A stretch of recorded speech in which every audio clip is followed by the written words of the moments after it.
Having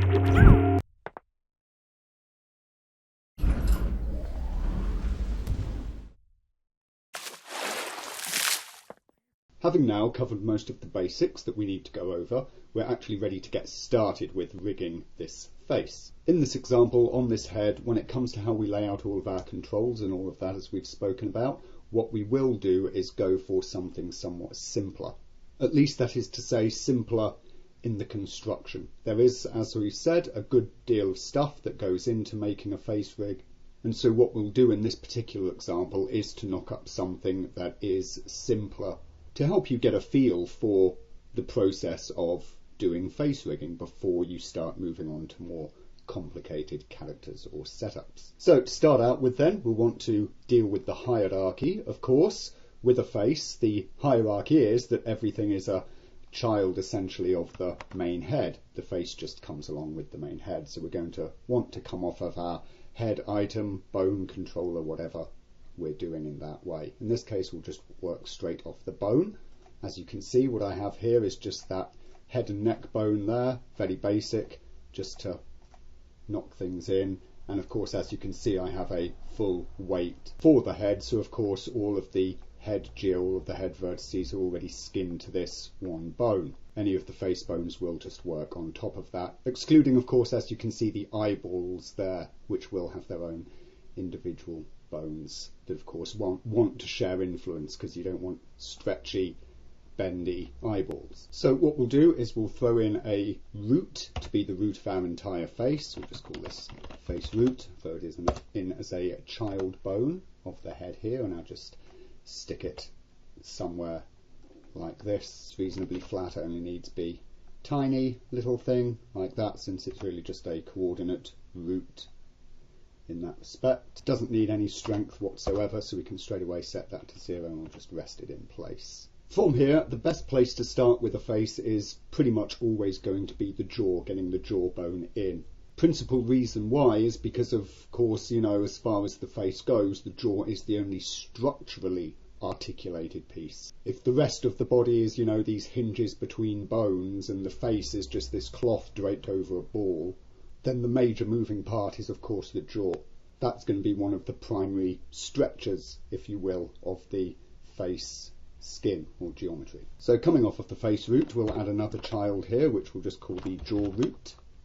And let's take a look at where we're going to position this. Well, the jaw joint, the actual bit where the hinge is, it's pretty much just around here, just in front of your ear hole. If you take where the, you know, hole going down into your ear is, it's about 1 finger's width forward of that, give or take a little. So here's a good spot for it. What I'll do is I'll add another child bone. This will be the actual jaw itself, and what we'll do is set that to 0 on its Z, so it's right on top of its parent there. Just 0 it out, and we'll also increase its size, because this will be our main deforming bone for the jaw. But what we'll do is go back up to the jaw root here, in order to rotate the whole thing into position like this. We'll just refine the positioning of it there. The reason we do this, of course, is that our bone is then set to rotation 0, 0, 0, similar to what we would have, of course, if we just had the jaw without the root and pivot recorded it. This is just generally tidier. So we'll rest that bone, go to its properties, see, of course, that we put it onto the jaw map, as we were talking about before, and let's just go up to its parent there and make sure that that is, of course, also rested. And there we go, we have our basic jaw bone that's operating our jaw section. Lovely. We will straight away, however, look at one clever little thing, which you might say that you can miss out on, you know, certain simple rigs, basic faces that you want to do. Personally, I find it a nice little touch that's always good to have on most face setups, at least those that are more, you know, realistic-ish, as this head is, rather than perhaps cartoon. And that's in dealing with the action of the jaw. What we actually see in the jaw is it isn't simply just a little hinge joint like this, you know, where it turns from this point and there it is. It actually has some slide action in it as well. If we see here on this little GIF that I have, bring that up there, we see an X-ray little shot here of somebody opening their jaw.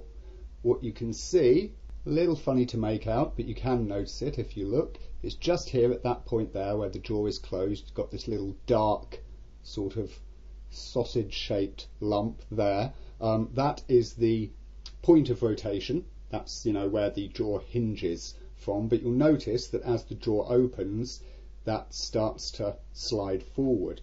And what you can see is that the jaw hinges open to a certain point, and then it starts to slide.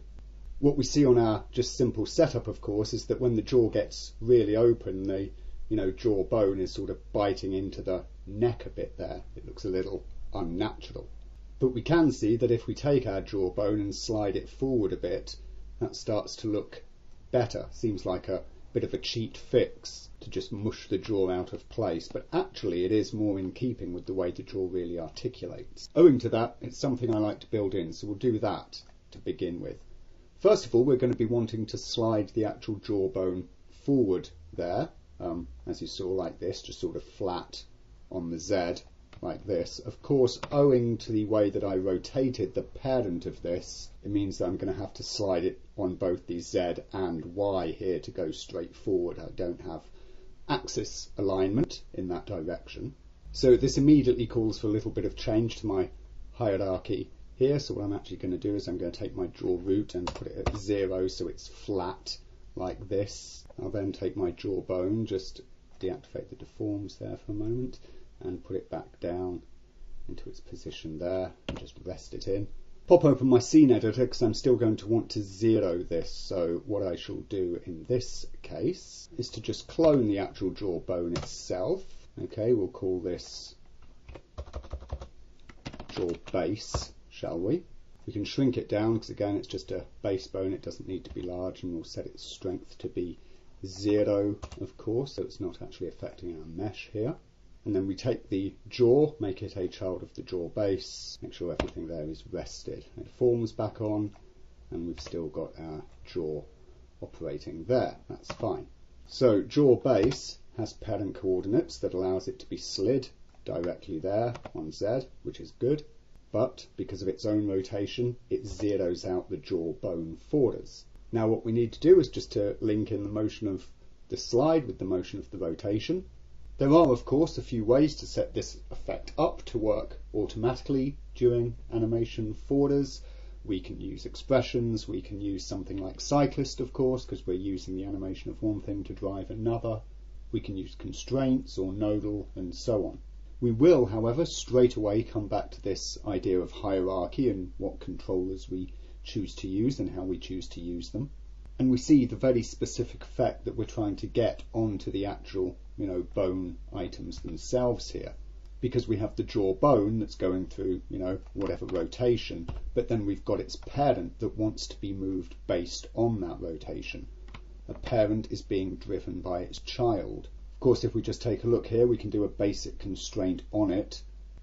So if as the position item for the jaw base, we take the jaw, which is its child, and we set the Z position here to same as item, make it follow the pitch, and set it to some tiny amount there, then you can see that, of course, the effect does work.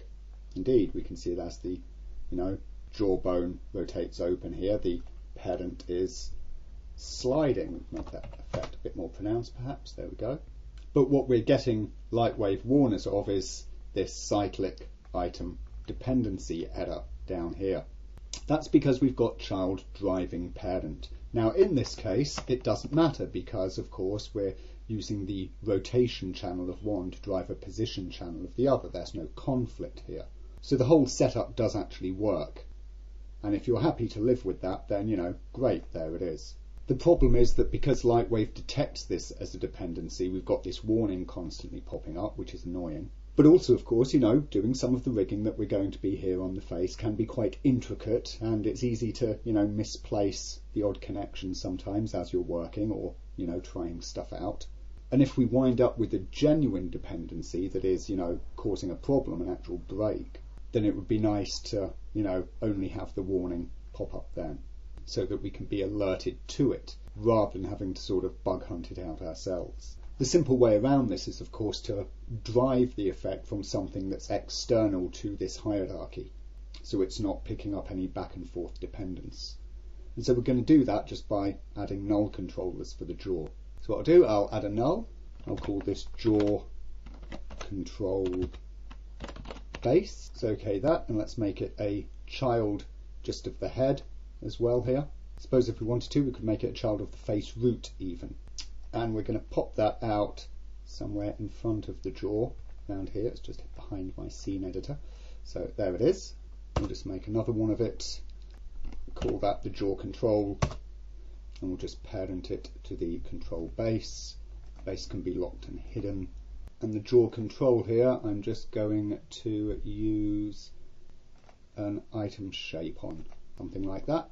Let's take the jaw base control here, control base, and let's rotate it so as it's already at roughly the same orientation as the jawbone here. That means that when we pick the rotation channels up of this guy, then they are of course similar like that.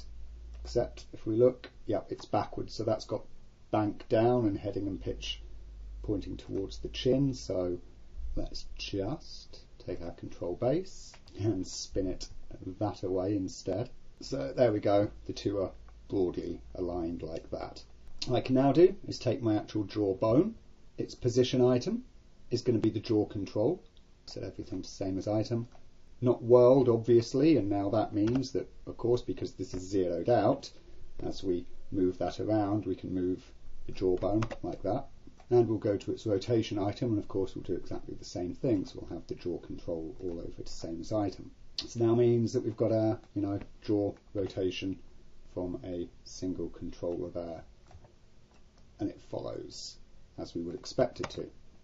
Now to control this whole thing, control this slide, I'm probably just going to use a constraint because it's quick and easy for these purposes. Of course, if I were to use something like cyclist or nodal, then I'd be able to, smooth in and ease out that motion so it wasn't, solidly coming along with the rotation. So as it wasn't linear, I could smooth the motion of that slide. But for a quick simple rig, that's not as important. So what I'm going to do is pop open its motion options. Its position item is going to be the jaw control.